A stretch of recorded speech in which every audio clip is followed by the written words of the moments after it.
Selamat bertemu kembali bersama dengan channel Agus Berbagi. Kita akan lanjutkan pembelajaran kita hari ini, masih organ-organ pencernaan. Dalam hal ini kita akan lihat hari ini adalah esofagus atau kerongkongan.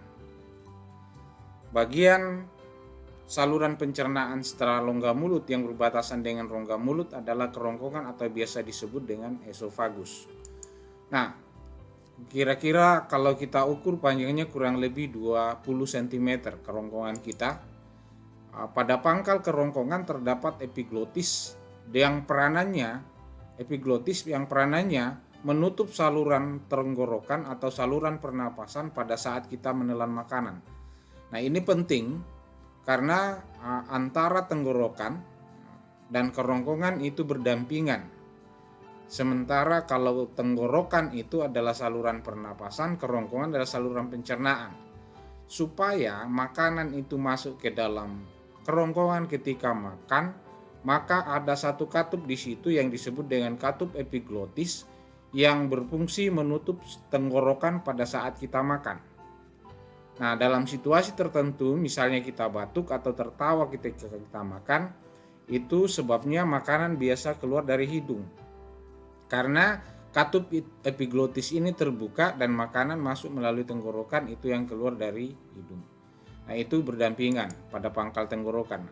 Dinding kerongkongan ini ada gerakan yang dilakukannya. Yang gerakan ini namanya gerakan peristaltik, yaitu gerakan yang meremas-remas dan menekan makanan agar makanan masuk ke lambung.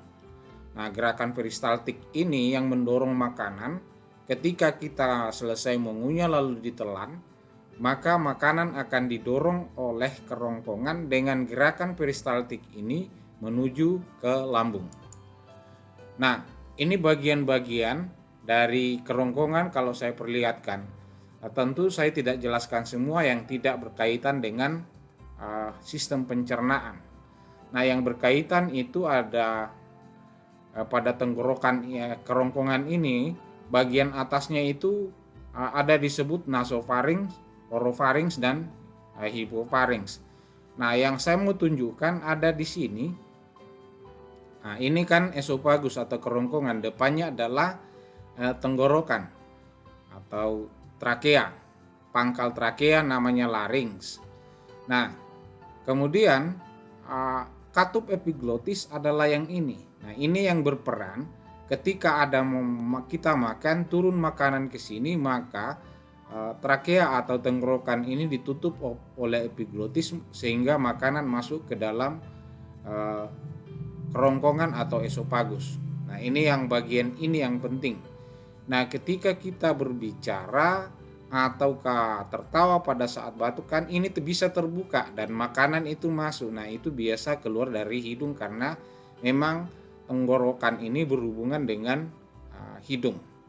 Nah, ini katup epiglotis berperan untuk menutup tenggorokan ketika makanan mau lewat, supaya makanan langsung masuk ke esofagus atau kerongkongan. Nah, ini bagian-bagian dari kerongkongan yang kita mau lihat. Nah, tadi ada satu gerakan yang disampaikan itu. Katup epiglotis menutup ujung saluran pernapasan atau larynx pada saat makanan, pada saat kita makan. Nah, perhatikan, kalau bagian-bagian ini yang disebut dengan ketika kita mengunyah makanan lalu ditelan, maka ada gumpalan-gumpalan makanan itu yang masuk ke kerongkongan dan itu dalam biologi disebut bolus. Nah, bolus inilah yang didorong oleh kerongkongan menuju lambung dengan gerakan yang disebut dengan gerak peristaltik. Nah, karena dia memiliki otot berdinding tebal dan ketika dia berkontraksi itu yang menyebabkan terjadinya yang disebut dengan gerak peristaltik.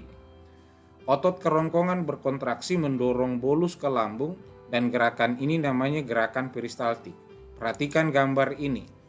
Ketika kerongkongan melakukan gerak peristaltik, bagiannya ini mengecil. Kontraksi masuk. Setelah kontraksi masuk ini kan makanan terdorong ke bawah. Nanti kalau dibawa lagi kontraksi lagi di sini sampai begitu terus, bolus ini itu akan didorong oleh gerak peristaltik sampai pada lambung. Nah, ini pada esofagus atau kerongkongan.